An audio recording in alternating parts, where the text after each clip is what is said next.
Baik, pada bagian ini saya akan menjelaskan mengenai perhitungan kasus 1 dengan menggunakan metode keseimbangan titik buhul atau cara analitis.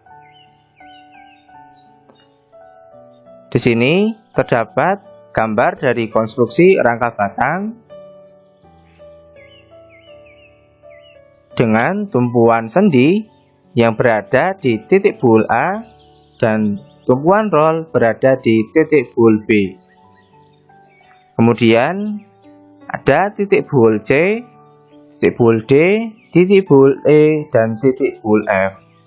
Dengan bentang maksimal dari konstruksi rangka batang tersebut adalah 9 meter dan sudut 45 derajat. Konstruksi tersebut diberikan beban di titik buhul C sebesar P1 sama dengan 3 kN dan di titik D sebesar P2 sama dengan 6 kN. Kita langsung ke penyelesaian dengan langkah pertama, yaitu memeriksa syarat kestabilan konstruksi statis tertentu, yaitu dengan rumus 2K sama dengan S plus A. Maka diperoleh 2 dikali K merupakan banyak titik buhul pada konstruksi tersebut, sejumlah 6. Sama dengan S merupakan keseluruhan batang yang terdapat pada konstruksi tersebut. Ditambah dengan A merupakan jumlah banyaknya reaksi tumpuan, yaitu ada RAV, ada RAH, serta ada RBV. Jumlah reaksi keseluruhan yaitu 3. Didapatkan nilai 12 sama dengan 12. Ini artinya bahwa syarat statis tertentu terpenuhi. Selanjutnya, kita akan mencari besarnya reaksi tumpuan, yaitu RAV dan RBV. Kita mencari RAV, maka membutuhkan tinjauan momen di B sama dengan 0 atau pusat momen ada di titik B, yaitu gaya-gayanya ada RAV dikalikan dengan jarak RAV ke titik buhul B sepanjang 9 meter dan momen RAV merupakan searah dengan putaran arah jarum jam yang bernilai positif. Selanjutnya ada beban P1 dengan jarak 6 meter dari titik buhul B dan berlawanan dengan arah jarum jam bernilai negatif. Selanjutnya ada beban P2 dengan jarak 3 meter dari titik buhul B dan berlawanan dengan arah jarum jam, maka bernilai negatif. Persamaan tersebut sama dengan 0. Maka didapatkan bahwa RAV memiliki nilai sebesar 4 kN. Selanjutnya kita akan mencari besarnya RBV dengan tinjauan momen A sama dengan 0, yaitu pusat momen berada di titik buhul A. Gaya-gayanya yaitu RBV dengan panjang jarak dari RBV ke titik buhul A yaitu 9 meter dan momen RBV negatif karena berlawanan dengan arah jarum jam. Selanjutnya ada beban P2 dengan jarak 6 meter dari titik buhul A dan merupakan momen positif karena searah dengan jarum jam. Kemudian beban P1 dengan jarak 3 meter dari titik buhul A dan searah dengan arah jarum jam, maka momen P1 bernilai positif. Persamaan tersebut sama dengan 0. Kemudian kita masukkan gaya-gaya yang sudah diketahui dan didapatkan besarnya reaksi BV sama dengan 5 kN. Langkah selanjutnya yaitu mencari besarnya gaya batang di setiap titik buhul. Kita mulai dari titik buhul A.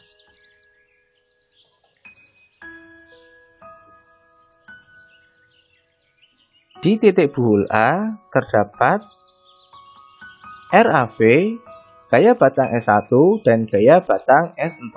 Di sini RAH tidak dicantumkan atau tidak diikut sertakan karena tidak ada gaya luar yang mengarah pada sumbu horizontal.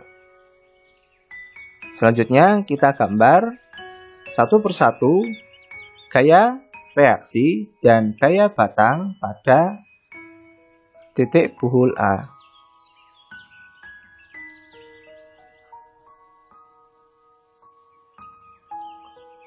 Yang mempunyai sudut kemiringan rangka sebesar 45 derajat.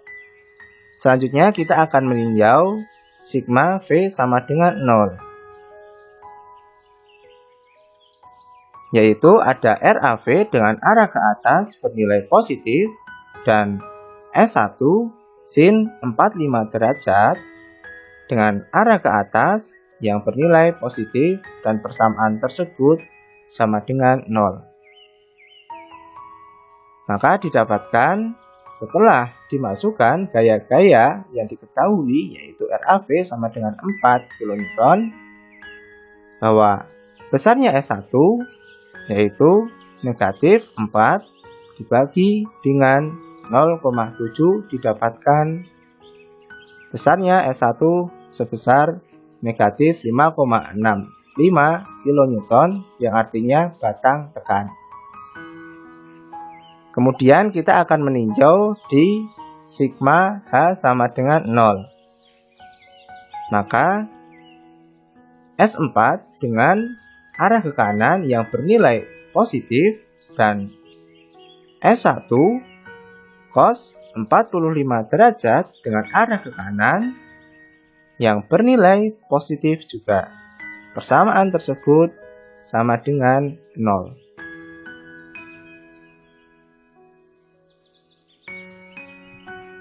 Maka nilai dari gaya batang S1 dimasukkan ke dalam persamaan tersebut dan didapatkan gaya batang S4 sebesar plus 3,99 kN yang berarti batang tarik. Selanjutnya kita akan beranjak ke titik buhul E. Di titik buhul E ada gaya batang S1 yang sudah diketahui dan S2 dan serta S7 yang belum diketahui. Maka kita lukiskan batang-batangnya sebagai berikut. S1 diketahui sebagai batang tekan, maka S1 menuju ke titik buhul.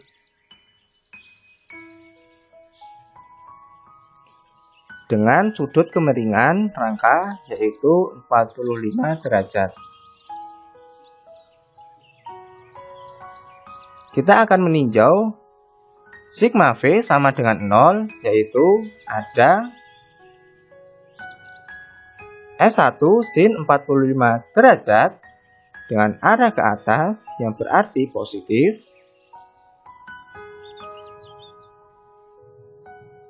dan S7 yang arahnya ke bawah bernilai negatif dan persamaan tersebut sama dengan 0.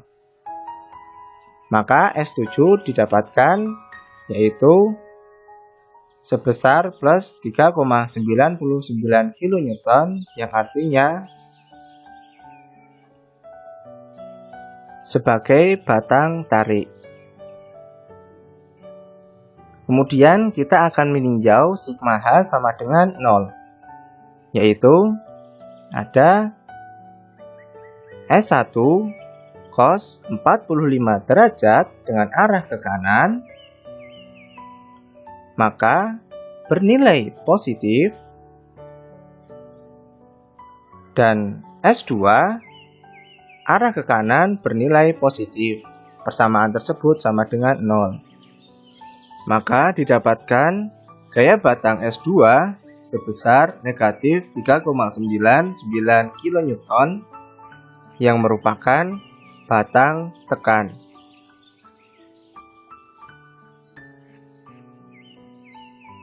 Selanjutnya kita akan beranjak ke titik buhul C.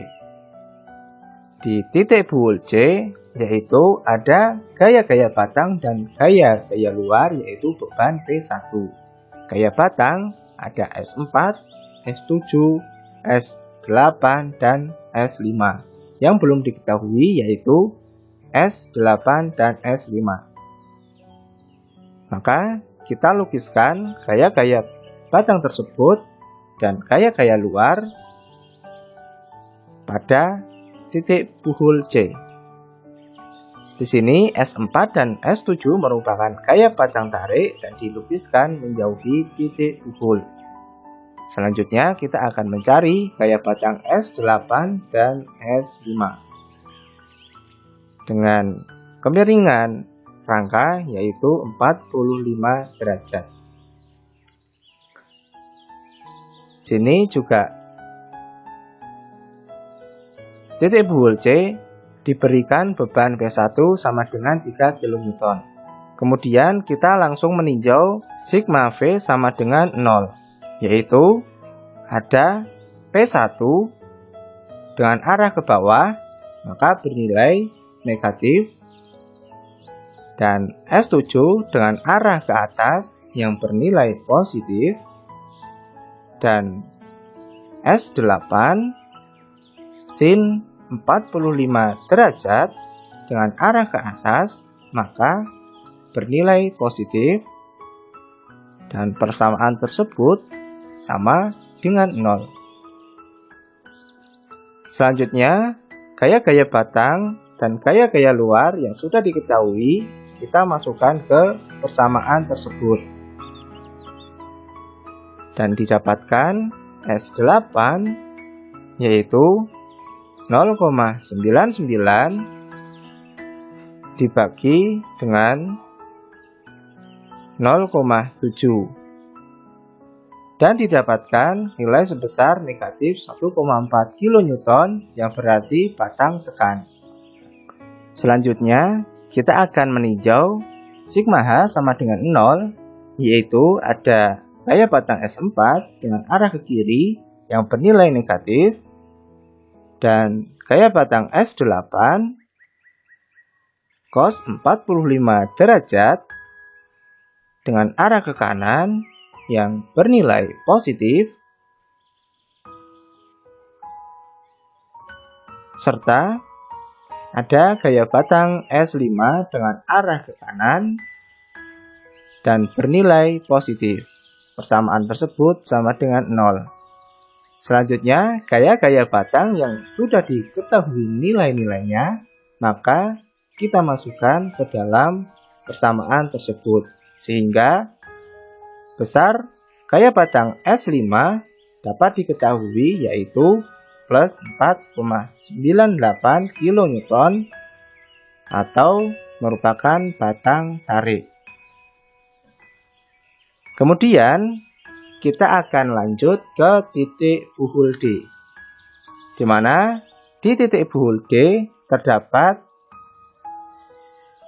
gaya luar yaitu beban P2 sama dengan 6 kN dan gaya-gaya batang yaitu S5, S9, dan S6. Maka kita lukiskan gaya-gaya batang dan gaya-gaya luar di titik buhul D, yaitu ada S5 yang sudah diketahui dan merupakan gaya batang tarik, maka menjauhi titik buhul, dan gaya batang S9 dan S6 yang belum kita ketahui. serta ada gaya keluar yaitu beban P2 sebesar 6 kN. Maka kita akan meninjau sigma V sama dengan 0, yaitu P2 dengan arah ke bawah maka bernilai negatif dan S9 dengan arah ke atas bernilai positif, maka persamaan tersebut sama dengan 0. Didapatkan S9 sama dengan plus 6 kN yang artinya S9 merupakan batang tarik. Kemudian kita akan meninjau sigma H sama dengan 0, yaitu ada S5 dengan arah ke kiri yang bernilai negatif dan S6 dengan arah ke kanan yang bernilai positif, dan persamaan tersebut sama dengan 0. Selanjutnya didapatkan besarnya gaya batang S6 sama dengan plus 4,98 kN yang artinya merupakan batang tarik. Selanjutnya kita akan meninjau di titik buhul F. Di titik buhul F terdapat gaya-gaya batang yaitu S9, S8, S2, dan S3. Kita akan lukiskan gaya-gaya batang tersebut yaitu di titik buhul F. Ada S9 yang merupakan gaya batang tarik yang meninggalkan titik buhul, S8 yang merupakan gaya batang tekan, dan S2 merupakan gaya batang tekan juga yang menuju ke titik buhul, dan gaya batang yang belum diketahui yaitu S3 dengan sudut kemiringan rangka yaitu 45 derajat. Maka kita akan meninjau di sigma V sama dengan 0. Selanjutnya kita akan meninjau gaya-gaya batang vertikal yang ada pada titik buhul F, yaitu ada gaya batang S9 yang sudah diketahui dan arahnya ke bawah, berarti S9 merupakan negatif. Kemudian ada gaya batang S8 yang sudah diketahui dengan arah ke atas, yaitu S8 sin 45 derajat, maka bernilai positif. Kemudian ada gaya batang S3 yang belum diketahui dengan arah ke bawah, yaitu S3 sin 45 derajat.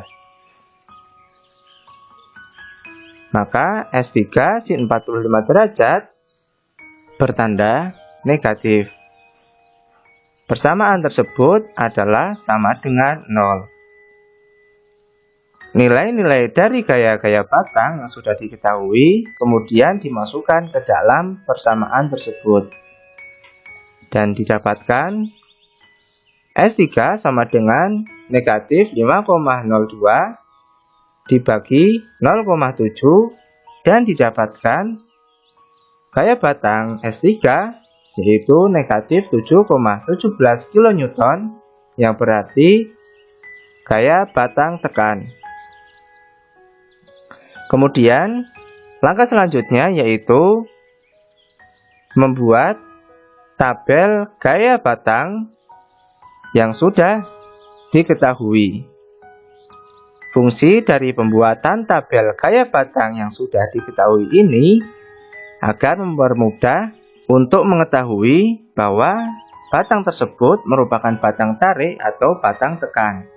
Selanjutnya saya akan meninjau gaya batang S1 yang didapatkan yaitu gaya batang tekan sebesar 5,65 kN. Kemudian untuk gaya batang S2 didapatkan gaya batang tekan sebesar 3,99 kN. Sedangkan untuk gaya batang S3 didapatkan gaya batang tekan sebesar 7,17 kN. Selanjutnya untuk gaya batang S4 sama dengan gaya batang S7 didapatkan gaya batang tarik sebesar 3,99 kN. Kemudian ada gaya batang S5 sama dengan S6, didapatkan batang tarik sebesar 4,98 kN. Kemudian untuk gaya batang S8 didapatkan merupakan gaya batang tekan sebesar 1,41 kN. Dan yang terakhir, gaya batang S9 didapatkan yaitu gaya batang tarik sebesar 6 kN. Sekian dan terima kasih.